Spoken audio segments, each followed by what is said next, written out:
Hi everyone. Today's question is, do I really need a Fitbit? And the answer is, maybe. We'll get into that. For those of you who don't know me, my name is Christine Garrison. I am a health coach and I help midlife women take small steps in their health and stop their self-sabotage so that they can have lasting health changes and feel younger as they get older. So let's get into Fitbits, but I'm not actually going to talk about Fitbits, believe it or not, because don't tell my husband, I have a Fitbit somewhere that he gave me for Christmas. I don't use it. I don't know where it is. This is nothing against Fitbits. They can be great, but maybe not just for me. And that's where the real story lies. So let me go back to why I'm even thought to talk about this. A couple of years ago, pre-COVID, I was having lunch with a friend.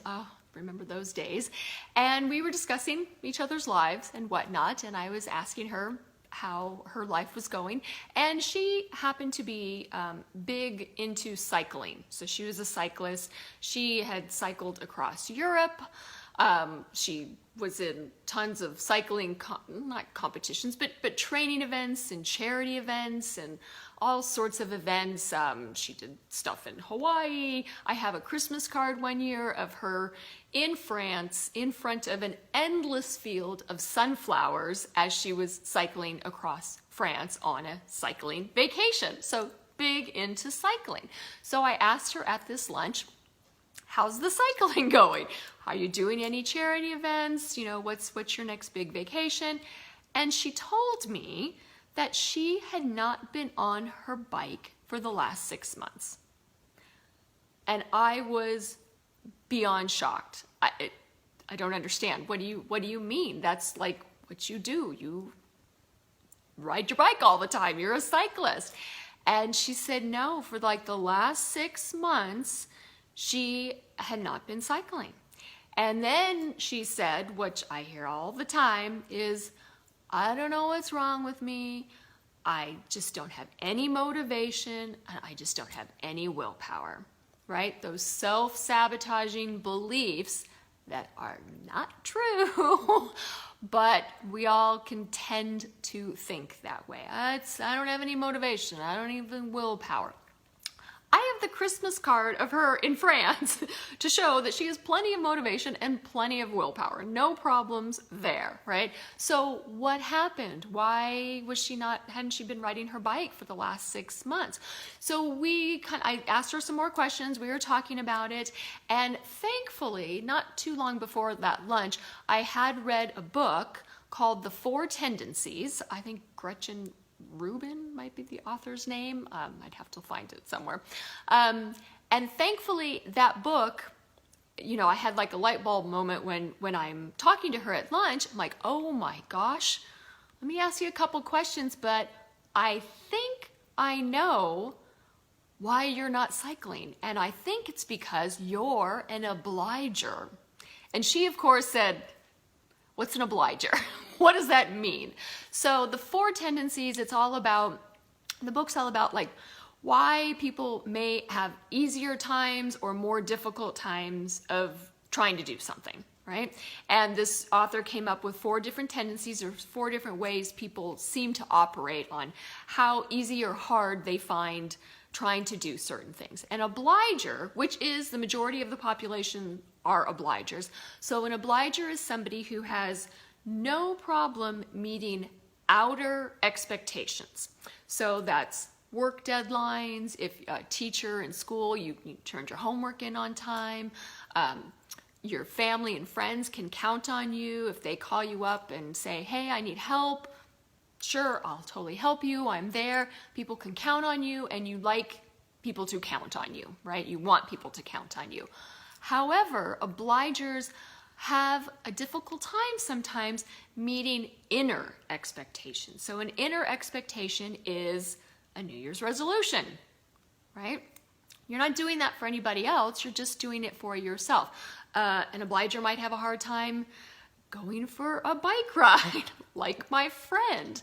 And so the more we talked about it, the more I thought, okay, I think you're an obliger.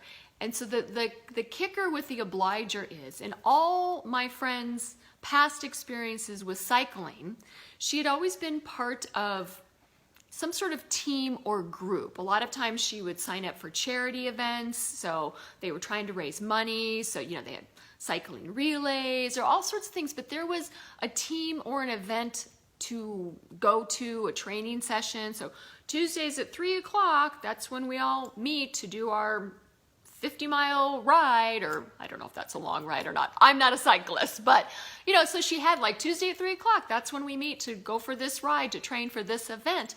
Well, when she didn't have those things, and for the last 6 months, she had not been involved in any of that kind of stuff, she had a really hard time of getting herself up off the couch just to go for a ride, just for her own benefit.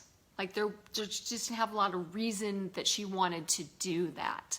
So once you know which of these tendencies you are, and that is one of my tools in my toolbox that I use with clients for stopping self-sabotage. I have lots of different tools. That's one of them, definitely, is it taking the quiz, figuring out which of these 4 tendencies you are, and then learning how to work around your tendency, because all the tendencies can have pros and cons associated with them. There's not one tendency that's good and one tendency that's bad. Nope. Doesn't matter. They all have pros and cons, but knowing and having the awareness of your tendency can certainly help you to work around yourself and to get out of your own way. So for my friend, we discussed this, and she said, I think you're right. Whenever I signed up for an event or a challenge or a vacation that, we had to train for it, I had no problem meeting those events and those expectations, right? So that's what she did. She signed up for her next event and had a group training sessions to meet for that training event or for that charity event, and she had no problem going to that. So this can also be sometimes people who were like high school athletes. They had no problem exercising in high school, but you get outside of high school and all of a sudden it's not the same, and they have a hard time just going to the gym or something, right? Because in high school, you had a coach that would expect you to show up, and you would get in trouble if you didn't show up. You had team members that had expectations of you to be there and to, participate and whatnot. But now, out of high school or out of college, if there's nobody waiting for you to show up to the gym, obligers might have a hard time getting to the gym. So knowing if you're an obliger, which again, that's the majority of our population are obligers, that can help you do some workarounds. So for example, my friend signed up for an event, and this is where I bring in the Fitbit. I work it right back around to include the Fitbit.